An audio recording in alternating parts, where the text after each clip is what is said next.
Oke, Assalamualaikum warahmatullahi wabarakatuh.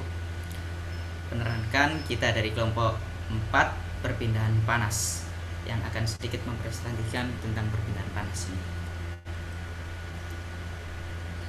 Oke, perpindahan panas. Sebelumnya kita akan kenalkan terlebih dahulu anggota-anggota dari kelompok kami. Bisa di next, Mbak. Oke, yang pertama yakni Veresa Eka Cahaya dengan NRP akhir 010. Yang kedua yakni Wulan Rahmadini dengan NRP terakhir 012. Dan saya sendiri Ahmad Nabil Asalafi NRP akhir 028. Ada juga yang keempat Ahmad Fajar Maulana dengan NRP akhir 027. Yang kelima yakni Muhammad Khairul Niam dengan NRP akhir 034.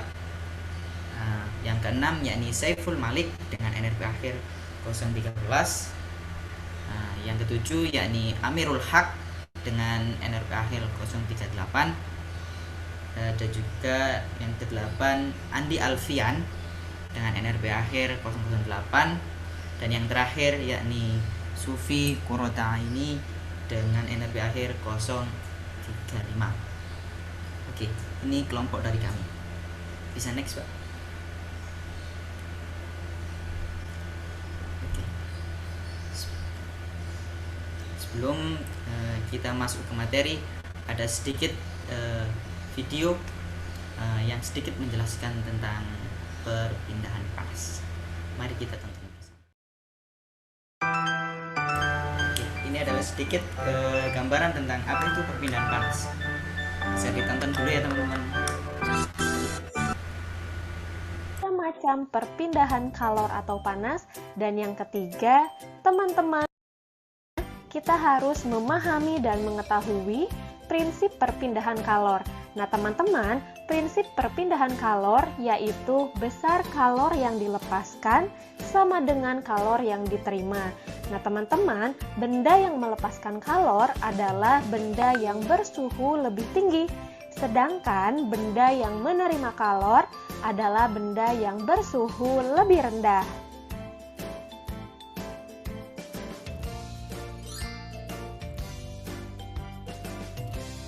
Nah, teman-teman, tahu nggak sih bahwa benda-benda di sekitar kita ada yang bisa menghantarkan panas dan juga ada yang tidak bisa menghantarkan panas.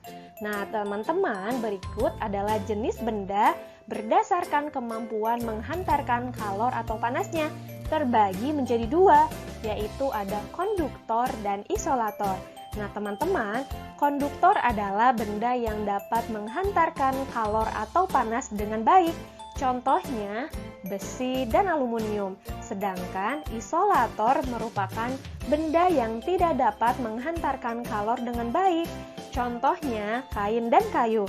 Jadi, teman-teman sekarang tidak perlu heran lagi ya saat melihat ibu teman-teman mengangkat panci dengan api unggun, badan kita menjadi hangat. Ada yang tahu jawabannya? Iya, betul. Nah, teman-teman harus tahu bahwa peristiwa itu terjadi karena benda panas memberikan kalor pada benda dingin. Nah, sekarang kita akan mengetahui macam-macam perpindahan kalor. Nah, teman-teman, panas dapat berpindah melalui 3 cara, yaitu secara konduksi, konveksi, dan radiasi. Nah, untuk masing-masing penjelasannya akan saya jelaskan, teman-teman jangan lupa menyimak ya. Nah, teman-teman, tadi teman-teman telah mengetahui contoh benda yang dapat menghantarkan panas serta benda yang tidak dapat menghantarkan panas. Selain itu juga teman-teman mengetahui macam-macam perpindahan kalor atau panas secara konduksi, konveksi, dan radiasi beserta contohnya masing-masing. Jadi dari pembelajaran kita kali ini dapat kita simpulkan bahwa perpindahan panas terjadi karena adanya perbedaan suhu antara beberapa bagian yang terhubung. Panas berpindah dari benda yang bersuhu dingin ke benda yang bersuhu lebih rendah. Nah, teman-teman, panas dapat berpindah melalui 3 cara, yaitu secara konduksi, konveksi, dan radiasi. Oke teman-teman, cukup sekian pembahasan.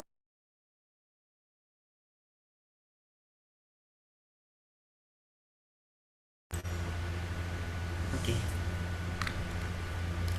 langsung saja kita ke materi, yakni faktor-faktor yang mempengaruhi laju konduksi kalor. Oke, yang pertama yakni ada beda suhu antara kedua permukaan.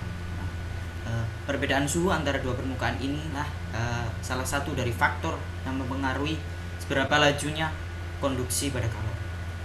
Selanjutnya yakni jarak antara kedua permukaan dan luas permukaan. Jarak antara kedua permukaan dan luas permukaan. Nah, jadi ketika jaraknya semakin jauh juga akan menghambat laju dari konduksi kalor ini sendiri. Ketika jaraknya dekat, maka juga akan memperlaju konduksi kalor ini. Yang ketiga yakni konduksivitas thermal zat. Nah, ini berada dalam kandungannya. Apa sih kalor, apa sih yang mempengaruhi dia bisa laju dalam melakukan konduksi kalor ini? Hal-hal tersebut merupakan ukuran atau kemampuan zat untuk menghantarkan kalor. Hal ini semualah yang membuat kemampuan zat untuk menghantar kalornya itu bisa menjadi maksimal. Ketika kita sudah bisa menerapkan faktor-faktor ini, maka laju konduksi kalor juga akan maksimal. Oke, selanjutnya.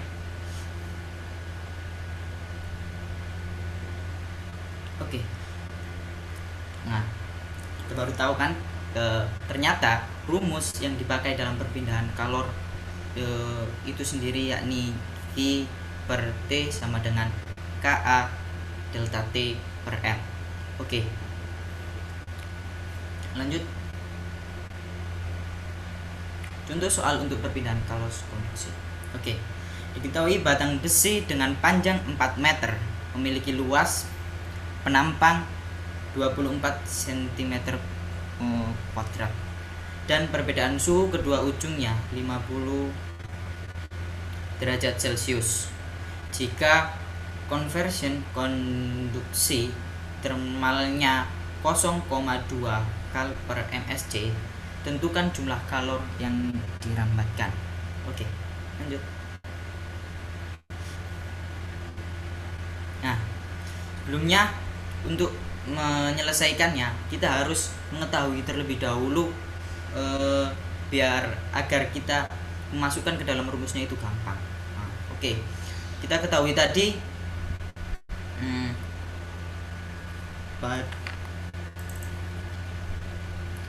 untuk L-nya 4 meter dan A-nya 24 cm yang bisa kita ubah terlebih dahulu menjadi 0,000024 meter kuadrat, atau bisa kita tulis 24 kali 10 pangkat min 4 meter kubik.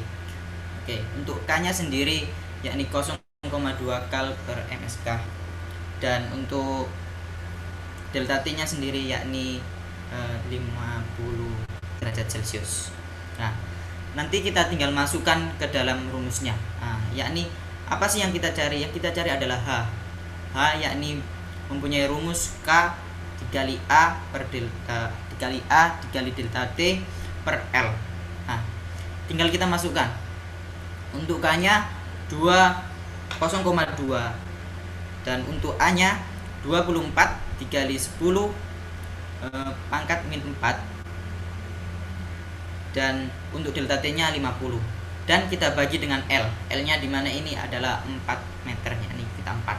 Oke. Nanti kita bisa temukan yakni 0,0024 per 4. Nah, yang bisa kita bagi lagi menjadi H sama dengan hasil akhirnya yakni 0,0006. Oke, lanjut. Oke, selanjutnya. Perpindahan panas radiasi. Jadi perpindahan panas radiasi itu adalah proses laju perpindahan panas yang mengalir dari benda yang bersuhu tinggi ke benda yang suhu rendah. Dan biasanya itu tanpa ada zat perantara. Dan seperti background gambar ini ada api dan tangan. Jadi kita tahu api itu adalah suhu yang tinggi dan tangan adalah suhu yang rendah. Next. Nah, di sini ada rumus untuk menghitung laju perpindahan panas radiasi, yaitu Q sama dengan A dikali tau dikali dalam kurung T1 pangkat 4 min T2 pangkat 4. Nah, di mana konstan tau adalah konstanta Stefan Boltzmann. Konstanta Stefan Boltzmann itu adalah daya total persatuan luas yang dipancarkan oleh semua benda hitam panas pada semua frekuensi. Yang A adalah luas penampang, satuannya meter persegi, dan T adalah temperatur, satuannya Kelvin. Nah, di sini juga ada rumus untuk mencari daya emisi benda hitam. Nah, benda hitam itu adalah objek yang menyerap seluruh radiasi yang jatuh kepadanya, dan tidak ada radiasi yang dikeluarkan ataupun dipantulkan. Di rumusnya adalah E sama dengan tau kali T pangkat 4. Next.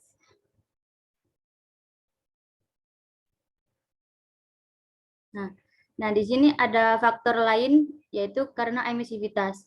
Emisivitas itu adalah kemampuan benda yang memancarkan kalor kembali. Artinya benda itu menyerap kalor dan dipantulkan kembali. Dan emisivitas ini tidak perlu kita cari karena banyak tabel-tabel yang sudah ada total emisivitasnya. Jadi rumusnya adalah E sama dengan tau kali emisivitas dikali T pangkat 4. Di mana E adalah daya emisi benda hitam, T adalah suhu absolut atau temperatur, dan E adalah emisivitas permukaan nyata. Next. Nah, di sini ada contoh penggunaan dari laju perpindahan panas radiasi. Sebenarnya contohnya ini tuh terlalu serius, tapi di contoh sehari-hari itu ada, yaitu seperti berjemur di pantai. Terus yang tadi ada api unggun dengan tangan dan kayak seperti kita memasak di depan kompor. Next.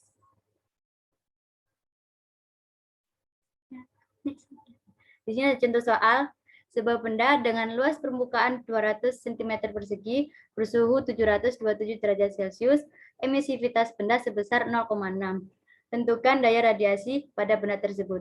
Di langkahnya itu kita tulis apa yang diketahui di soal, seperti ada tau, ada luas penampang, ada emisivitas, dan temperatur. Kita rubah sesuai dengan satuan yang ditentukan. Lalu kita tulis apa yang ditentukan, yaitu daya radiasi. Dan lambangnya adalah E. Jadi kita tulis rumusnya E sama dengan emisivitas dikali tau kali A kali T pangkat 4. Lalu kita memasukkan semua angka ke dalam rumus seperti ini, dan kita ketemu hasil akhirnya. Next.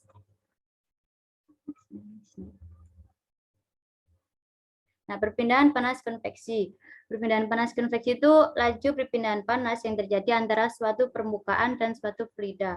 Yang dimana fluida itu adalah zat yang bisa mengalir dalam wujud gas maupun cairan. Yang artinya konveksi itu tidak bisa terjadi pada benda padat, karena tidak ada difusi yang terjadi pada benda padat. Nah, difusi itu sendiri peristiwa mengalirnya atau berpindahnya suatu zat dalam pelarut dari konsentrasi yang tinggi ke konsentrasi yang rendah. Next. Faktor-faktor yang mempengaruhi laju konveksi kalor, yaitu ada luas permukaan benda, perbedaan suhu, koefisien konveksi. Nah, koefisien konveksi ini bergantung pada bentuk, kedudukan permukaan, dan diperoleh dalam percobaan. Misal, koefisien konveksi tubuh manusia adalah 7,1 watt per meter persegi kali Kelvin. Nah, jadi laju konveksi itu bisa dirumuskan sebagai Q per T sama dengan H kali A kali delta T. Next. Nah, di sini ada contoh penggunaan konveksi di kehidupan sehari-hari, yaitu di peralatan ibu rumah tangga. Contohnya ada pemanas oven, pemanggang roti, mesin cat, dan lain-lainnya. Nah, cara kerjanya itu udara bagian bawah akan menjadi lebih panas dan bergerak naik, sedangkan udara bagian atas yang lebih dingin akan bergerak turun. Jadi bisa disamakan dengan istilah difusi. Next. Nah, ini ada contoh soal. Badan suatu fluida mempunyai koefisien konveksi termal 0,01, kemudian memiliki luas penampang aliran 10 cm persegi. Jika fluida tersebut mengalir pada sebuah dinding dengan suhu 100 derajat Celcius dan menuju dinding lainnya dengan suhu 50 derajat Celcius, lalu kedua dinding dalam keadaan sejajar, maka berapa besar kalori yang dirampatkan? Langkahnya seperti awal, kita tulis apa yang diketahui seperti ada H, ada luas penampang, dan delta T. Lalu kita cantumkan pada rumus Q sama dengan H kali A kali delta T. Kita masukkan angkanya, dan kita ketemu hasil akhirnya. Next.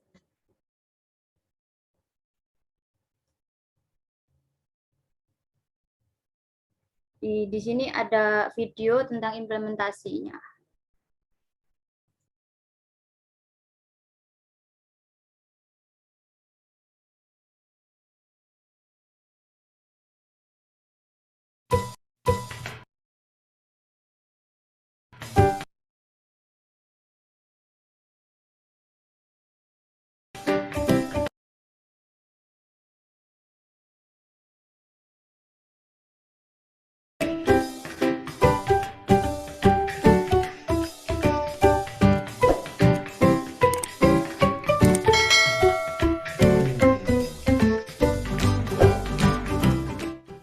Halo sahabat cerdas, kali ini kita akan belajar tentang panas dan perpindahannya.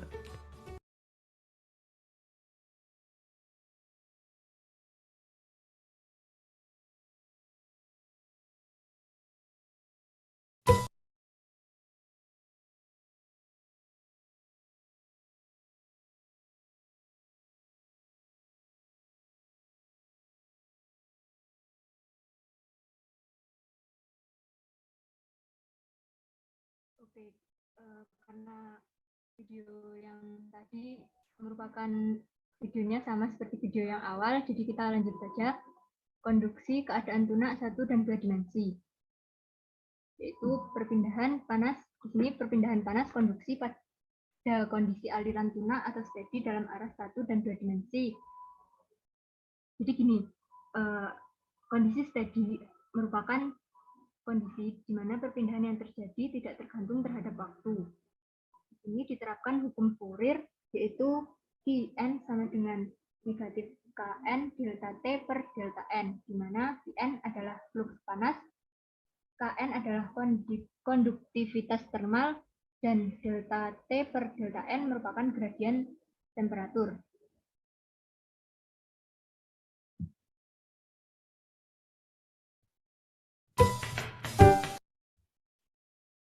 Dinding yang berbentuk geometri sederhana. A. Dinding datar. Dari sini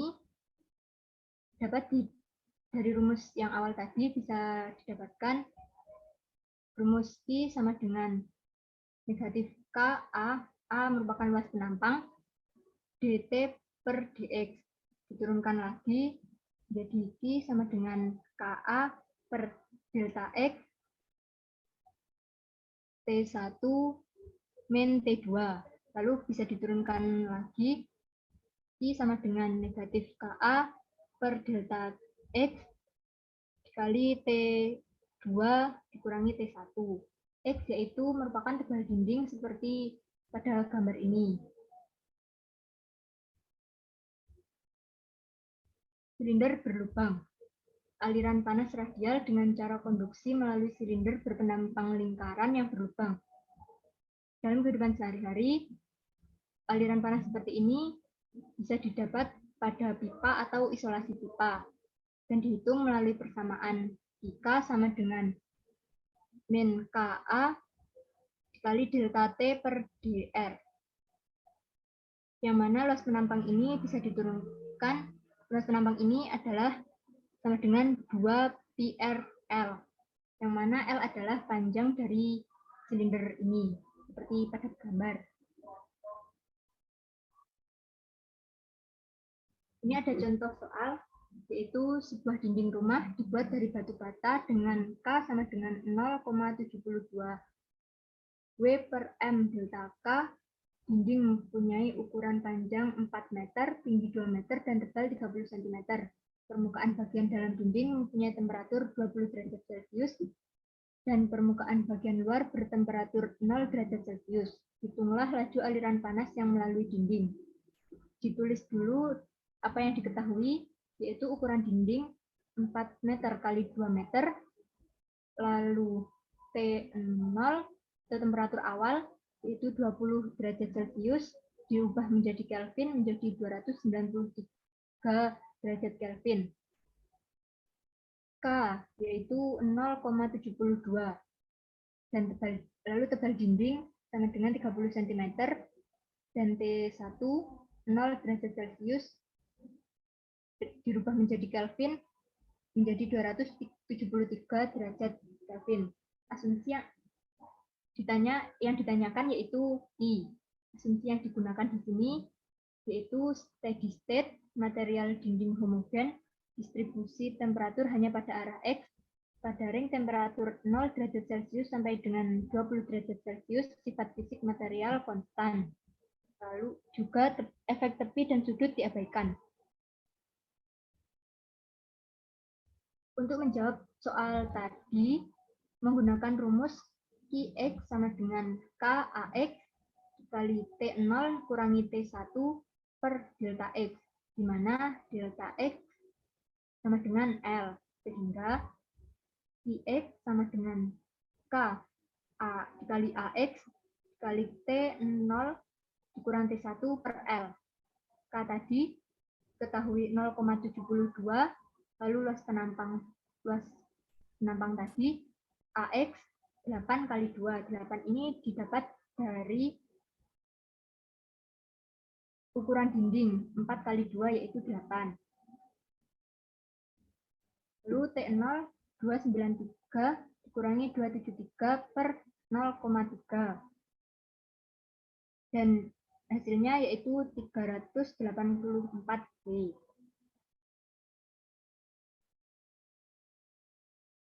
Mungkin bisa dilanjutkan. Oke, sistem dengan sumber panas. Di berbagai cabang perekayasaan, contoh ada kumparan listrik, pemanas tahanan, reaktor nuklir, dan pembakaran bahan bakar di alas bahan bakar tanur kettle. Terdapat sebuah pelat datar di mana terdapat pembangkitan panas yang seragam. Pelat ini berupa elemen pemanas seperti rel atau busbar, juga dikenal dengan istilah palang-palang datar, di mana panas dibangkitkan dengan mengalirkan arus listrik melaluinya. Persamaan energi untuk suatu elemen diferensial dapat dinyatakan dengan kata-kata sebagai berikut.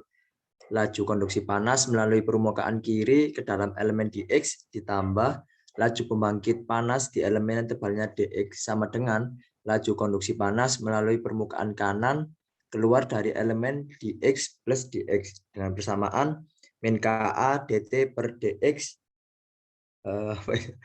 di plus Q A dx sama dengan min Ka dt per dx. Oke, next.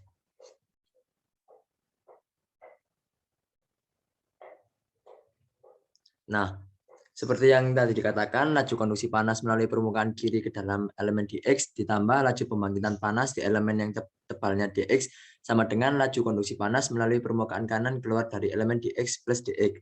Nah, sketsa yang melukiskan nomenklatur untuk konduksi panas dalam dinding datar dengan pembangkit panas dalam seperti gambar di samping, dengan persamaan yaitu min Ka dt per dx dix ditambah Q A dx sama dengan min Ka dt per dx dix plus dx.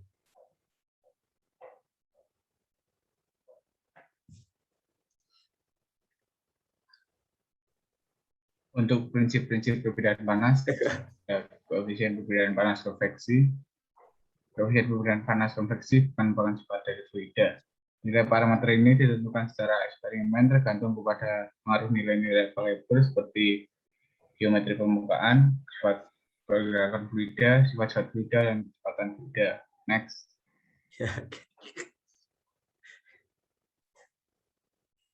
Yang kedua ada dasar-dasar lapisan batas.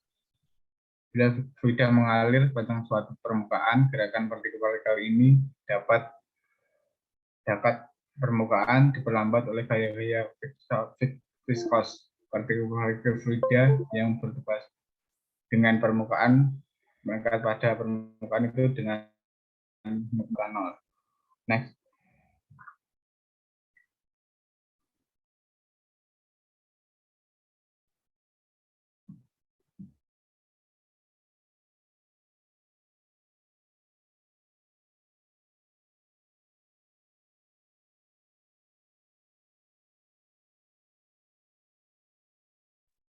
Perpindahan panas konveksi paksa. Konflik fasa yang mana aliran disebabkan oleh beberapa cara yang berasal dari luar, misalnya fan, pompa, ataupun tiupan angin.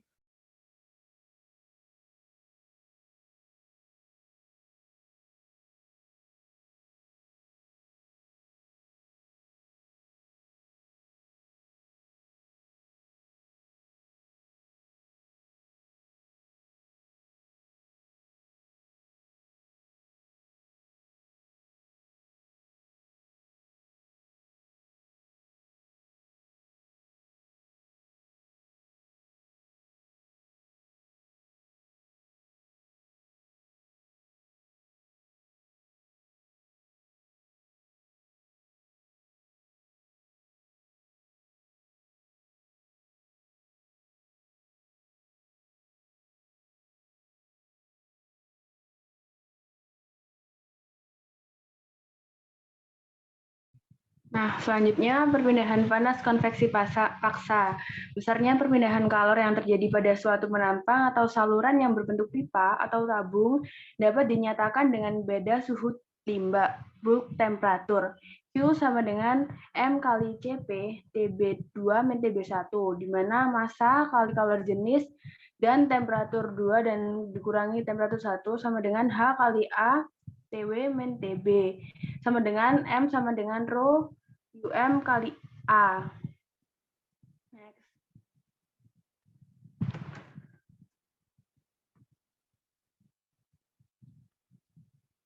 Next.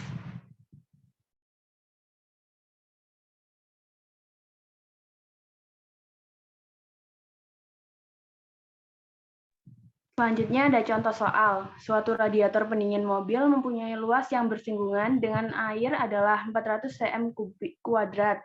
Beda suhu antara bahan radiator dan air panas adalah 25 derajat Celcius. Jika bahan radiator adalah bahan logam tertentu yang mempunyai koefisien konveksi H sama dengan 8W per meter kuadrat derajat Celcius, maka hitunglah laju perpindahan kalor pada sistem radiator ini.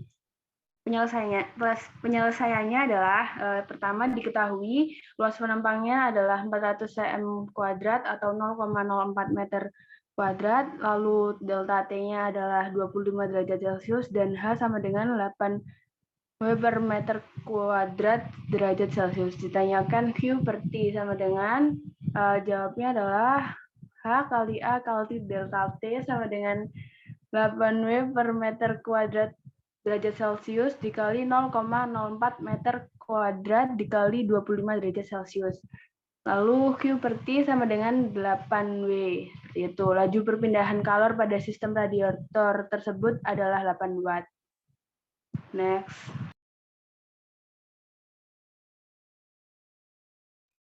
Selanjutnya di sini terdapat contoh perpindahan panas konveksi bebas. Di sini terdapat telur yang panas, kemudian ada udara dingin. Di sini kalor dari telur akan pindah ke udara yang lebih dingin. Dan begitu pula sebaliknya di contoh sampingnya. Next.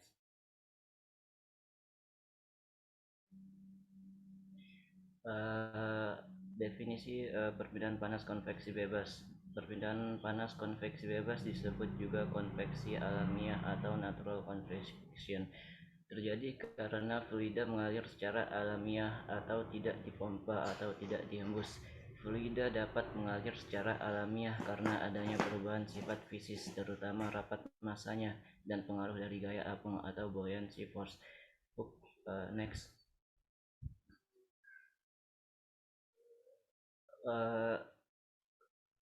Perpindahan panas konveksi bebas memiliki kaidah-kaidah. Yang pertama yaitu aliran fluida pada perpindahan panas konveksi bebas terjadi secara alami karena gaya apung, sehingga hampir selalu berada pada kecepatan rendah atau sama dengan kurang dari 1 meter per second. Yang kedua, secara umum koefisien perpindahan panas konveksi bebas bernilai lebih kecil dibandingkan koefisien perpindahan panas konveksi paksaan. Yang ketiga yaitu nilai H pada perpindahan panas konveksi bebas dipengaruhi oleh sifat fisis fluida dan bentuk geometri benda. Next. Penyelesaian umum pada persamaan perpindahan panas konveksi memunculkan suatu parameter berupa bilangan tak berdimensi yang disebut dengan bilangan Grashof atau GR. Untuk mencari bilangan Grashof digunakan persamaan G kali beta dalam kurung TW dikurangi theta hingga kali L pangkat 3 per V kuadrat. G merupakan percepatan gravitasi dengan satuan meter per second. Beta merupakan koefisien ekspansi volume, bisa menggunakan 1 per TF atau 1 per K. Seperti yang kita ketahui, untuk mencari TF kita bisa menggunakan persamaan TW plus theta hingga bagi 2. Untuk V-nya merupakan viskositas kinematik fluida, satuannya yaitu meter kuadrat per second. TW merupakan suhu permukaan benda, satuannya Kelvin. Untuk theta hingga merupakan suhu fluida pada jarak tak hingga dari benda, satuannya Kelvin. L merupakan panjang karakteristik, satuannya meter. Next. Selain bilangan Grashof, koefisien perpindahan panas pada konveksi bebas juga dipengaruhi oleh bilangan Prandtl. Untuk mencari bilangan Prandtl menggunakan persamaan V per A. Untuk mencari V digunakan mu per rho. Mu merupakan viskositas dinamis dan rho merupakan massa jenis benda. Untuk mencari alfa kita menggunakan persamaan K per rho kali Cp, sehingga jika dijabarkan untuk mencari bilangan Prandtl ini rumusnya yaitu mu Cp per K. Catatan, sifat fisis fluida dievaluasi pada suhu lapisan film atau TF, dengan TF sama dengan TW plus theta hingga bagi 2. Next.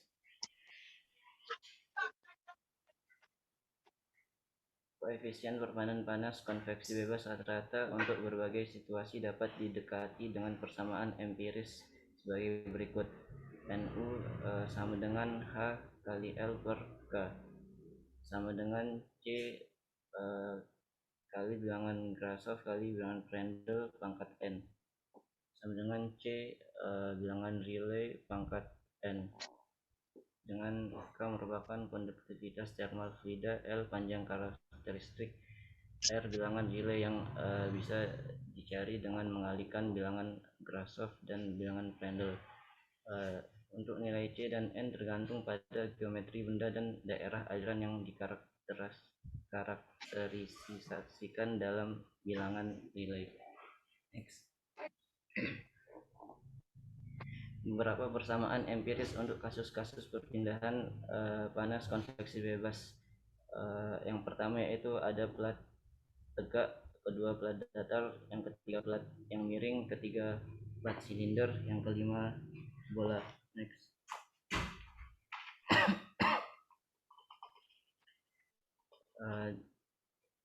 Di sini ada plat tegak. Untuk bilangan Rayleigh-nya kita bisa menggunakan kisaran 10 pangkat 4 sampai 10 pangkat 9 dengan NU 0,59 RAL pangkat 1/4.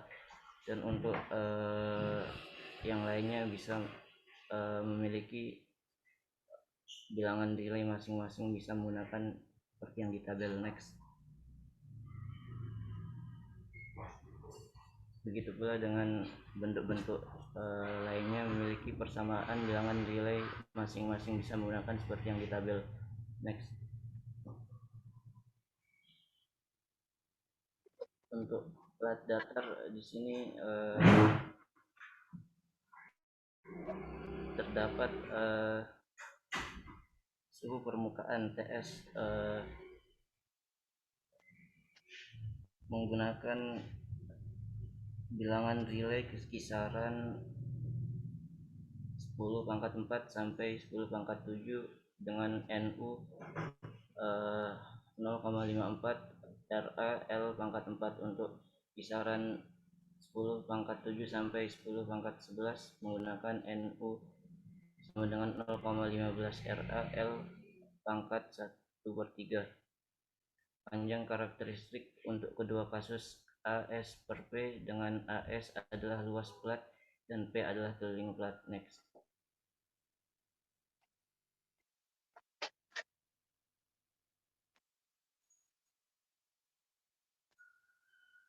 Di sini juga sama untuk kasus ini, persamaan digunakan sama dengan sebelumnya, tapi dimodifikasi di G-nya pada bilangan Grasov diganti dengan G cos theta untuk kisaran RA di bawah 10 pangkat 9 next.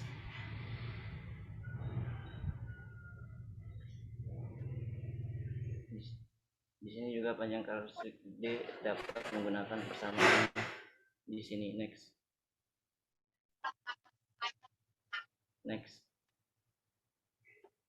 Sini ada contoh soal. Karena terdapat perbedaan antara suhu tubuh normal dengan suhu lingkungan, maka secara alami manusia akan kehilangan panas lingkungan sekitar setiap saat. Panas ke lingkungan sekitar setiap saat. Jika suhu lingkungan rata-rata adalah 29 derajat Celcius, suhu normal tubuh manusia adalah 30 derajat Celcius, dan panas yang hilang ke lingkungan dianggap mengikuti mekanisme perpindahan panas konveksi bebas. Hitung berapa panas yang hilang setiap saat. Di sini dapat diasumsikan panas yang hilang hanya disebabkan oleh beda suhu antara tubuh dengan lingkungan. Kedua, tidak ada gaya luar yang menyebabkan aliran udara sehingga perpindahan panas mengikuti mekanisme konveksi bebas. Jika tubuh manusia adalah silinder tegak dengan diameter 30 cm dan tinggi 160 cm. 4. Perpindahan panas terjadi pada steady state. 5. Udara dianggap sebagai gas ideal. 6. Tekanan udara 1 atmosfer. Next. Sifat-sifat fisis udara. Di sini pertama kita akan mencari suhu film atau TF dari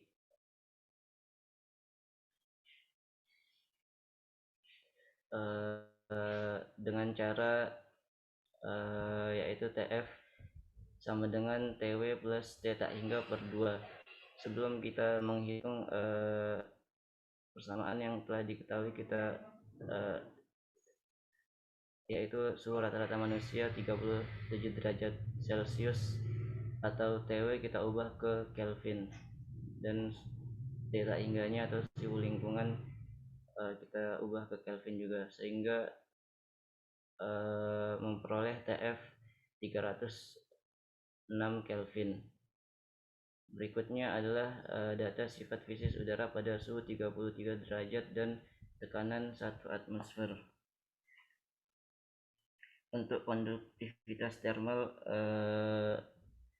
sama dengan 0,026 watt per meter Kelvin. Untuk Rho sama dengan 1,148 kg per meter pangkat 3. Kemudian untuk viskositas udara pada suhu 33 derajat itu sebesar 1,874 kali 10⁻⁹ kg per meter kali per meter kali second. Kapasitas kalor pada tekanan konstan sebesar 1012 Joule per kilogram derajat Kelvin. Nilai-nilai ini dapat kita dapatkan dari tabel perpindahan panas. Next, bilangan Prandtl. Selanjutnya kita akan mencari bilangan Prandtl dengan menggunakan rumus mu kali Cp per K. Untuk mu-nya sama dengan 1,874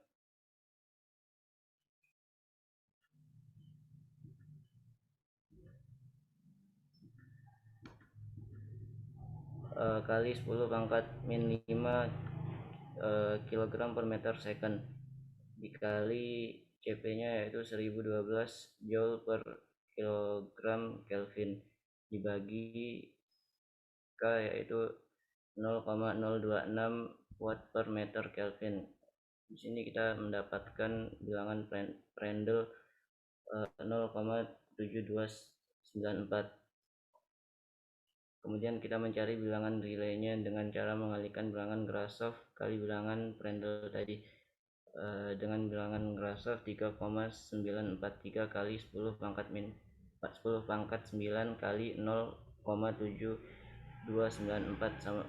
Di sini kita memperoleh nilai 2,858 kali 10⁻⁹. Untuk silinder tegak dapat disamakan dengan plat tegak jika D sama dengan lebih dari 35 L per GR L pangkat seperempat. Karena diketahui diameter silinder 30 cm atau sama dengan 0,3 meter dan lebih besar dari diameter plat tegak, sehingga untuk kasus ini persamaan NU yang digunakan sama dengan persamaan untuk plat tegak pada kisaran RA 10⁻⁹ sampai 10⁻13, sehingga NU-nya sama dengan 0,1 RA L pangkat 1/3 sama dengan 0,1 dikali RA-nya yaitu 2,858 kali 10⁻⁹ kali pangkat per 2 sama dengan 141,91. Next. Kemudian kita mencari koefisien perpindahan panas konveksi bebas. Rumusnya yaitu H sama dengan KNU per L, dengan K sama dengan 0,026 per W per MK dikali 141,91 per L-nya 1,6 meter sama dengan 2,306 watt per meter kuadrat Kelvin. Kemudian untuk mencari panas yang hilang kita menghitung luas permukaan silinder, yaitu A sama dengan Pi dl plus Pi per 4 kali D kuadrat, sehingga ditemukan hasil 1,65 meter kuadrat. Kemudian untuk mencari panas yang hilang yaitu Q sama dengan H A TW dikurangi T tak hingga, dengan H 2,306 watt per meter Kelvin, H 1,65 meter kuadrat, TW 310 dan dikurangi T tak hingga 302, hasilnya yaitu 30,44 watt atau 30,44 Joule per second. Kemudian kita mencari panas yang hilang selama 1 hari.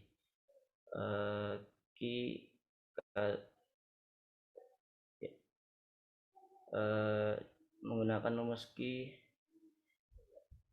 sama dengan 30,44 Joule per second kali 3.600 second per 1 jam kali 24 jam per 1 hari. Di sini hasilnya 631,204 kilokalori per hari. Next.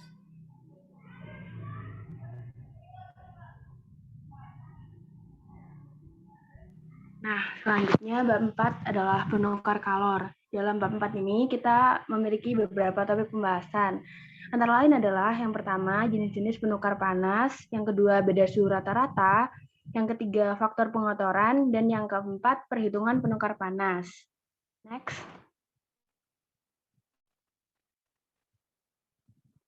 Apa sih penukar panas itu? Nah, penukar panas itu alat yang menghasilkan perpindahan panas dari suatu fluida ke fluida yang lainnya, atau alat yang digunakan untuk menukar panas antara dua fluida yang memiliki dua temperatur berbeda tanpa terjadi pencampuran di dua fluida kerja tersebut. Perpindahan panas pada heat exchanger yang terjadi melibatkan panas konveksi dari setiap fluida kerjanya yang juga konduksinya melalui dinding pemisah antara dua fluida tersebut. Nah, selanjutnya kita akan melihat apa saja tipe-tipe heat exchanger. Next. Nah, ya. Berikut ini adalah tipe-tipe heat exchanger. Yang pertama adalah heater, yang kedua cooler, yang ketiga condenser, yang keempat reboiler, dan yang kelima evaporator. Heater sendiri yaitu fungsi utamanya adalah memanaskan fluida kerja dan biasanya sebagai fluida pemanasnya menggunakan itu adalah steam. Lalu yang kedua adalah cooler. Fungsi utamanya adalah mendinginkan fluida kerja yang biasanya menggunakan media air. Yang ketiga adalah kondenser yang pemanas yang tujuannya mengambil panas dari laten maupun sesibel sehingga terjadi proses perubahan fase uap menjadi liquid.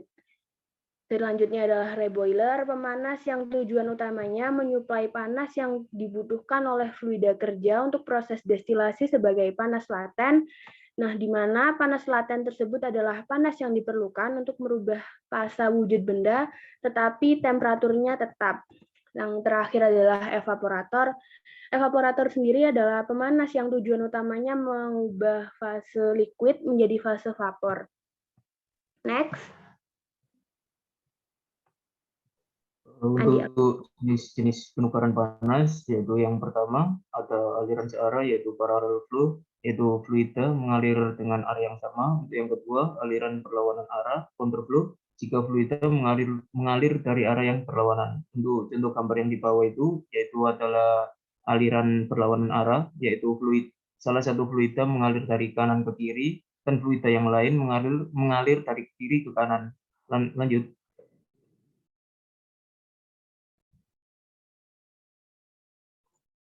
Untuk gambar yang pertama, yaitu gambar yang paling kiri disebut aliran searah, di mana fluida dingin dan fluida panas ke arah kanan dan fluida dingin juga ke arah kanan, maka hal inilah yang disebut parallel flow atau aliran searah. Lalu ada gambar yang kedua, terlihat kalau fluida panas ke arah kanan dan fluida dingin ke arah kiri, yaitu disebut counterflow atau aliran berlawanan arah. Untuk gambar di sampingnya yang kecil-kecil itu adalah contoh gambar aliran searah dan aliran berlawanan arah. Lanjut. Untuk perhitungan alat penukar panas, yaitu memakai prinsip Access-Black, kalor yang dilepas sama dengan kalor yang diterima, dan dikembangkan lagi oleh Hewitt perpindahan panas pada heat exchanger secara spesifik, yaitu kalor yang dilepas fluida panas sama dengan kalor yang diserap oleh fluida dingin. Rumusnya hampir sama, yang berbeda hanyalah di delta T, yaitu untuk yang panas, delta T-nya T panas masuk dikurangi T panas keluar. Untuk yang kalor dinginnya, kebalikan dari I panas tadi. Lanjut. Untuk contoh soal, yaitu air mengalir masuk ke counter current alat penukar panas dengan rate 0,6 kg per second dan suhu 308 Kelvin, dipanaskan dengan menggunakan uap pada suhu 383 Kelvin dan rate 2,85 kg per second.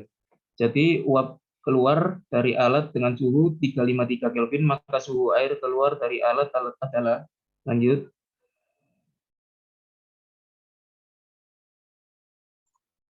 Yang pertama kita gambar seperti gambar yang tertera di situ, yaitu aliran fluida pertama masuk dari arah kiri ke kanan, fluida panas dan fluida dingin masuk dari bawah ke atas, yaitu berlawanan arah nantinya. Yang pertama dicari fluida panas atau fluida uap dengan M 2,85 kg dan Cp 1890 Joule per kilogram Kelvin.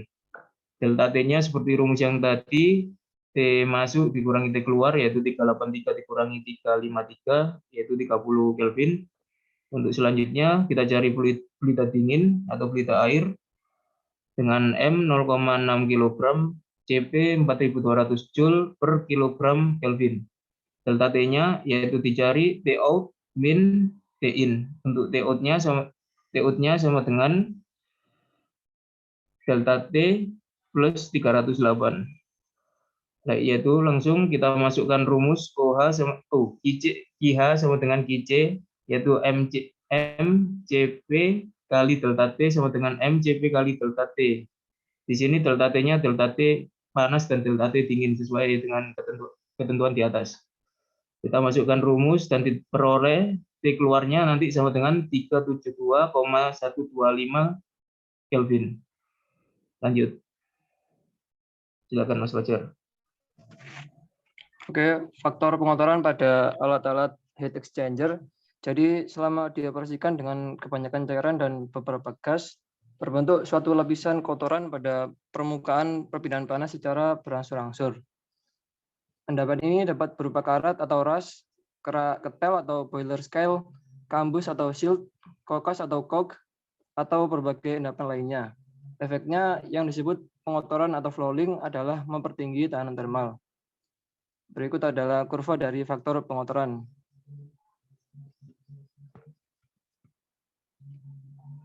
Oke, sekian dari kami. Apabila ada kekurangan, kami mohon maaf. Wassalamualaikum warahmatullahi wabarakatuh.